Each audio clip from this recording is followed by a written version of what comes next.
नमस्कार मित्रों, मैं डॉक्टर अजय कुमार शर्मा दुर्गा महाविद्यालय रायपुर के वाणिज्य विभाग में सहायक प्राध्यापक के पद पर कार्यरत हूँ।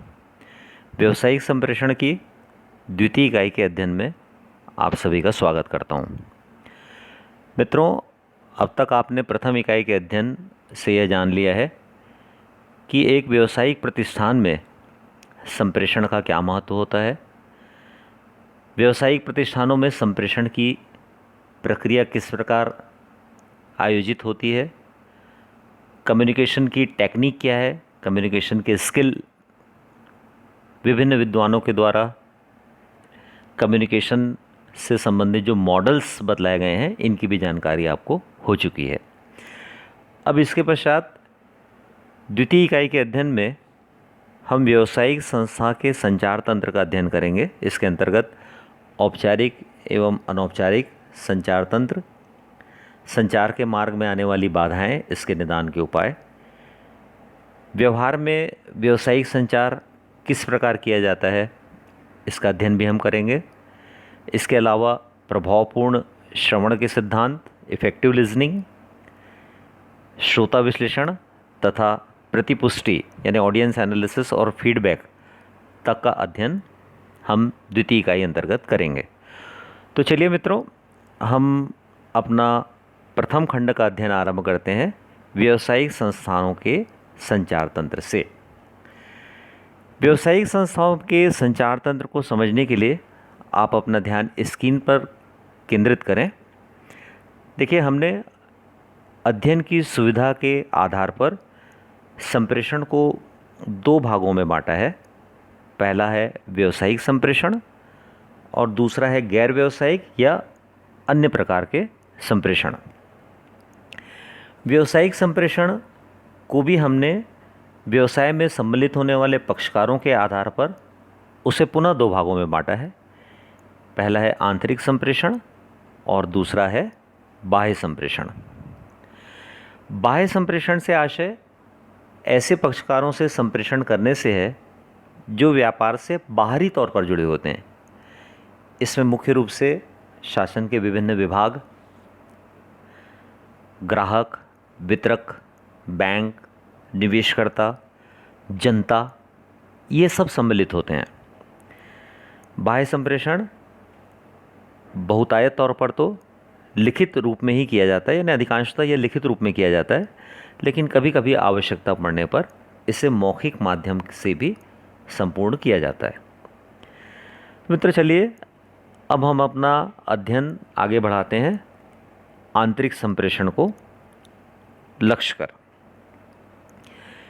एक व्यवसाय में आंतरिक संप्रेषण दो प्रकार से स्थापित किया जा सकता है, औपचारिक संप्रेषण और अनौपचारिक संप्रेषण, यानी formal communication and informal communication. औपचारिक संप्रेषण वास्तव में एक प्रबंधन के द्वारा बनाया गया नेटवर्क होता है, जिसके माध्यम से प्रबंधक अपने अधीनस्थों को संगठन की नीति, संगठन की प्रक्रिया इत्यादि की जानकारी देते हैं। वे अपने अधीनस्थों को आदेश देने के लिए, निर्देश देने के लिए, सूचनाएं प्रदान करने के लिए, उनकी समस्याओं को जानने के लिए या उनका अगर कोई अनुरोध है तो उसे सुनने के लिए भी अपने इस तंत्र का प्रयोग करते हैं। तो व्यापार में औपचारिक संप्रेषण स्थापित किया जाता है तो उसकी स्थापना, पुनः स्क्रीन पर ध्यान दीजिए, ये तीन प्रकार से की जा सकती है। पहला है ऊर्ध्वाकार वर्टिकल, दूसरा है हॉरिजॉन्टल और तीसरा है डायगोनल। व्यापार में जब औपचारिक संप्रेषण की स्थापना ऊर्ध्वाकार की जाती है तो ऊर्ध्वाकार पद्धति को भी हम दो तरह से स्थापित कर सकते हैं, अवरोही या आरोही। यहाँ यह ध्यान रखना आवश्यक है कि औपचारिक संचार तंत्र जिसकी स्थापना की जा रही होती है तो उसमें व्यवसाय का प्रकार कैसा है, व्यापार की कार्य पद्धति किस प्रकार की है। अगर व्यापार में संचार तंत्र इसलिए स्थापित किया जा रहा है कि वह अपने कर्मचारियों को सूचनाएं लगातार देते रहे, और सूचना का प्रवाह ऊपर से नीचे की ओर हो। इसमें संस्था के कार्यक्रम, संस्था की कार्यविधि, किसी कार्य को कब करना है, कैसे करना है, उसमें किए गए कार्य में क्या सुधार लाना है, इस तरीके से अपने कर्मचारियों को शिक्षित करना हो, या किसी विशिष्ट कार्य के लिए कोई प्रशिक्षण कार्यक्रम इत्यादि संचालित करना हो, तो ऐसे समय में अवरोही औपचारिक का संप्रेषण स्थापित किया जाता है, अर्थात डाउनवर्ड। जब वर्टिकल सिस्टम डाउनवर्ड होता है तो सूचनाएं उच्च प्रबंधन से निम्न प्रबंधन की ओर प्रवाहित होती हैं। जैसे यदि हम स्क्रीन पर दर्शित चित्र की ओर ध्यान दें तो देखिए, उच्च प्रबंधन में यहाँ मैनेजिंग डायरेक्टर है और मैनेजिंग डायरेक्टर के अंदर 4 विभाग हैं। इन 4 विभागों में पहला विभाग है मार्केटिंग मैनेजर का, जिसका प्रमुख मार्केटिंग मैनेजर है। दूसरा है प्रोडक्शन डिपार्टमेंट, उत्पादन विभाग। तीसरा यदि आप देखें तो वो है पर्सनल डिपार्टमेंट, और चौथा जो है वो अकाउंट्स एंड फाइनेंस डिपार्टमेंट। अब जो फॉर्मल सिस्टम डेवलप किया गया है, इसमें टॉप लेवल का management managing director, then marketing manager, फिर उसी के पैरेलल प्रोडक्शन मैनेजर, फिर पर्सनल मैनेजर, फिर अकाउंट्स एंड फाइनेंस मैनेजर, फिर इनके नीचे इनके अधीनस्थ, उनके नीचे उनके अधीनस्थ, और इसी क्रम में यह नीचे प्रबंधन और नियंत्रण किया जाता है। तो जब अपवर्ड वर्टिकल कम्युनिकेशन सिस्टम बनाया जाए, तब सूचना का प्रवाह ऊपर से नीचे की ओर, जो डार्क लाइंस हैं उन्हें देखें, ये ऊपर से नीचे की ओर होता है। अब जब यदि संस्था में एक संस्था इस प्रकार की हो जहाँ की संस्था सामान्य रूप से एक स्थापित है, वो एक सामान्य प्रक्रिया में संचालित हो रही है, स्मूथली रन हो रही है, उसमें कोई नियमित अंतराल पर प्रशिक्षण इत्यादि देने की आवश्यकता नहीं हो, तो वो डाउनवर्ड की जगह अपवर्ड कम्युनिकेशन सिस्टम भी अपना लेते हैं। इसमें सूचनाएं नीचे से ऊपर की ओर प्रवाहित होती हैं। इसमें कर्मचारियों के मध्य आपसी संबंध अच्छे बने रहते हैं, और ऐसे सिस्टम को डेवलप करने के लिए प्रबंधन के द्वारा नियमित अंतराल पर बैठकें आयोजित की जाती हैं, जिसमें सभी सदस्यों को सम्मिलित किया जाता है, सभी को अपने विचार रखने की स्वतंत्रता होती है, और उनके विचारों को महत्ता प्रदान की जाती है। प्रबंधन में कोई भी द्वार बंद नहीं होता, हर एक कर्मचारी को किसी भी जगह आने जाने की, अपने विचार प्रकट करने की छूट होती है। व्यवसाय में सजेशन बॉक्स लगाए जाते हैं, और औपचारिक अनौपचारिक कार्यक्रम तय किए जाते हैं, जैसे लाइक गेट टुगेदर, पिकनिक, जहाँ सारे कर्मचारी एक साथ एकत्रित होते हैं, और इन सब का उद्देश्य पारस्परिक संबंधों को अच्छा बनाना और व्यापार में एक सौहार्दपूर्ण कार्यकारी वातावरण का निर्माण करना होता है। इस प्रकार के सिस्टम का सबसे बड़ा फ़ायदा यह होता है कि इसमें फीडबैक तुरंत प्राप्त होता रहता है। तो यहाँ तक देखें तो औपचारिक संप्रेषण यदि वर्टिकल सिस्टम में हो तो वो डाउनवर्ड या अपवर्ड दोनों ही प्रकार में से किसी भी प्रकार से जो संस्था के लिए उपयोगी हो वैसा यह सिस्टम डेवलप किया जा सकता है।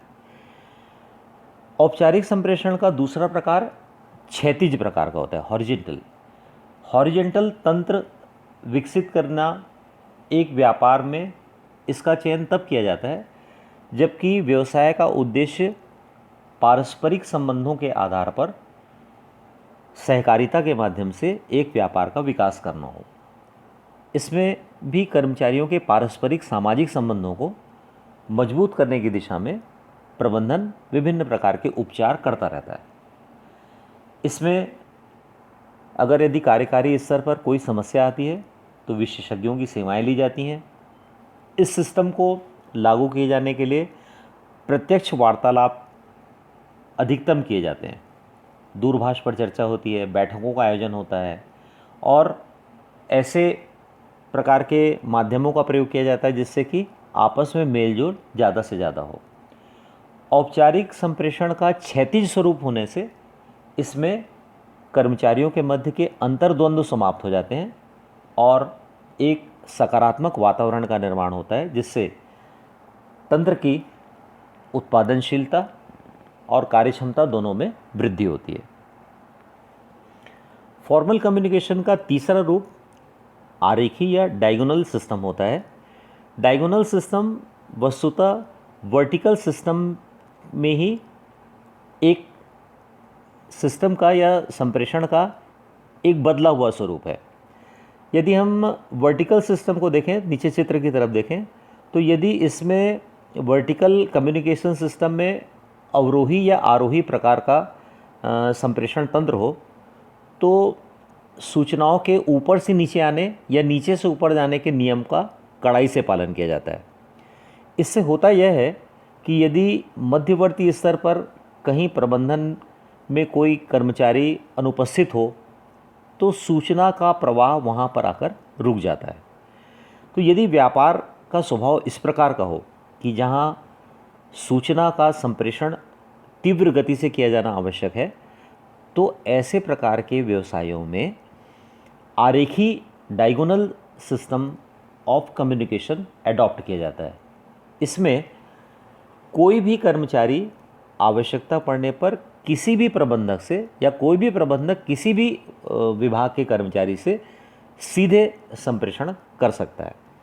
यानी अगर यदि हम स्क्रीन में दर्शित चित्र को देखें, तो कॉस्ट मैनेजर या अकाउंट्स मैनेजर चाहे तो मार्केटिंग मैनेजर से बात कर सकता है, मार्केटिंग का ऑफिसर चाहे तो प्रोडक्शन से बात कर सकता है, प्रोडक्शन वाला चाहे तो पर्सनल वाले से बात कर सकता है।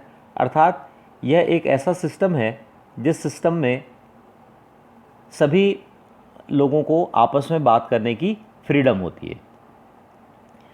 तो यहाँ तक हमने देखा कि संप्रेषण, औपचारिक संप्रेषण किस प्रकार से स्थापित किए जा सकते हैं।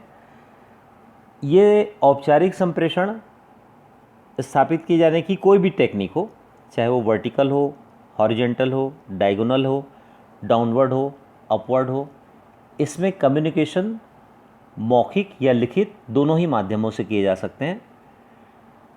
यदि सूचनाओं का संप्रेषण करने के लिए वक्तव्यों का प्रयोग किया जाए, प्रत्यक्ष वार्ता की जाए, सभा, दूरभाष, ध्वनि विस्तार यंत्र आदि का प्रयोग किया जाता है, तो ऐसे प्रकार के माध्यमों को हम मौखिक संप्रेषण का माध्यम कहते हैं। और जब ज्ञापन, नोटिस, प्रतिवेदन या नियम पुस्तिका, ईमेल आदि के माध्यम से जब सूचनाओं का संवहन किया जाता है, तो हम इसे लिखित माध्यम से कम्युनिकेशन कहते हैं। संप्रेषण का औपचारिक स्वरूप एक व्यापार के लिए किस प्रकार स्थापित किया जाए, यह व्यापार के स्वभाव पर निर्भर करता है। एक व्यवसाय के लिए औपचारिक संप्रेषण का कौन सा स्वरूप उपयोगी होगा, यह उसके कार्यकारी स्वभाव के आधार पर कौन सा सर्वोपयुक्त होगा, यह उच्च प्रबंधन तय करता है। और उस आधार पर आवश्यकता अनुसार वर्टिकल, डायगोनल या हॉरिजॉन्टल जैसा भी सिस्टम डेवलप करना हो, वैसा सिस्टम डेवलप किया जाता है। संस्थान में जब औपचारिक तंत्र विकसित हो जाता है, उसकी स्थापना की जाती है, तो यह व्यापार के लिए अनिवार्य है।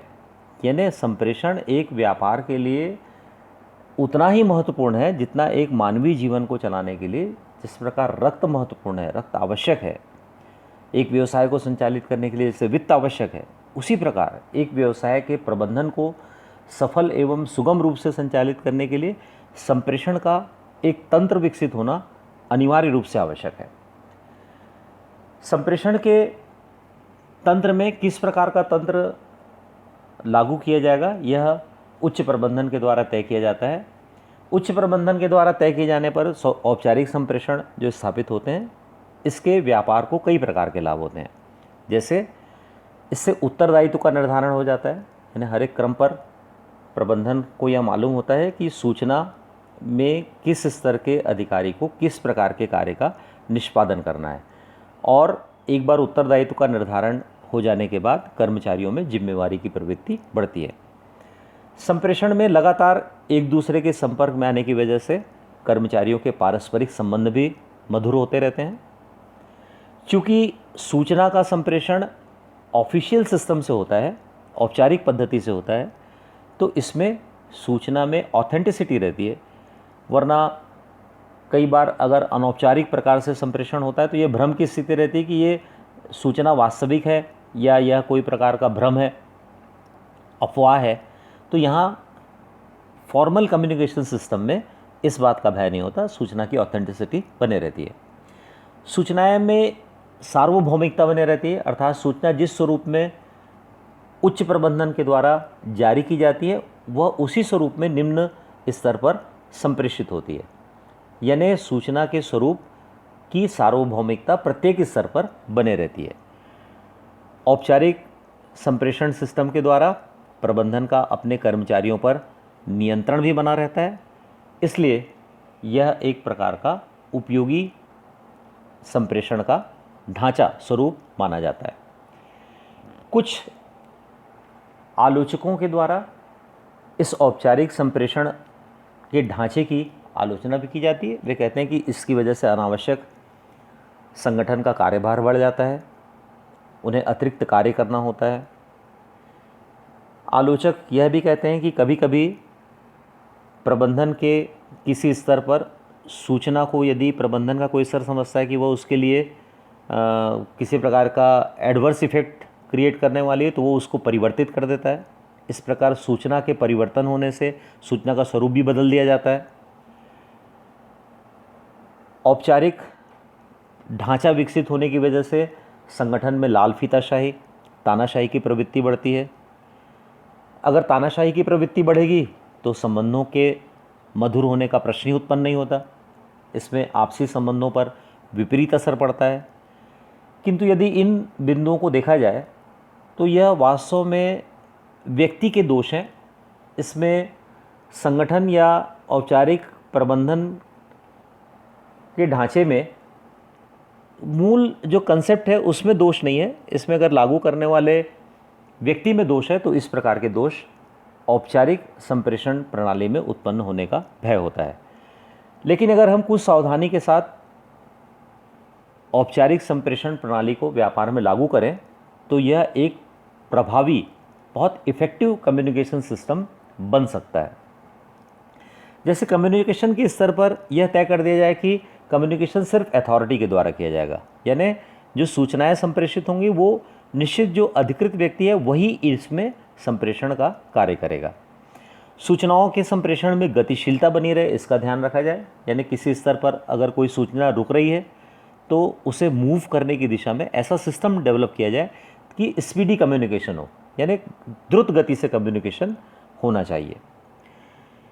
इसके बाद यह एक लंबवत कम्युनिकेशन सिस्टम होना चाहिए, अर्थात यह एक प्रक्रिया के तरह गडमड या कन्फ्यूजन स्टेट नहीं बनना चाहिए। इसमें चाहे वर्टिकल हो, चाहे हॉरिजेंटल हो, चाहे डायगोनल हो, इसमें जो भी हो वह स्पष्टता के साथ साथ इसका इस सिस्टम का, इस तंत्र की स्थापना होनी चाहिए। और सबसे महत्वपूर्ण बात यह है कि प्रबंधन को अपने अधीनस्थों की क्षमता का ज्ञान होना चाहिए। अगर उन्हें अपने अधीनस्थों की क्षमता का ज्ञान है और उनकी योग्यता के अनुसार उन्हें कार्य आवंटित किया गया है तो निश्चित तौर पर संप्रेषण की प्रणाली बहुत ही ज़्यादा उपयोगी बनाई जा सकती है। तो मित्रों, हम अपने प्रथम खंड का अध्ययन पर यहीं विराम लगाते हैं और हम बहुत जल्दी अपने अगले खंड के साथ में, द्वितीय खंड के साथ में आपके समक्ष उपस्थित होंगे। अभी की स्थिति में आप सभी घर पर रहें, सुरक्षित रहें, stay home and stay safe. Thank you very much.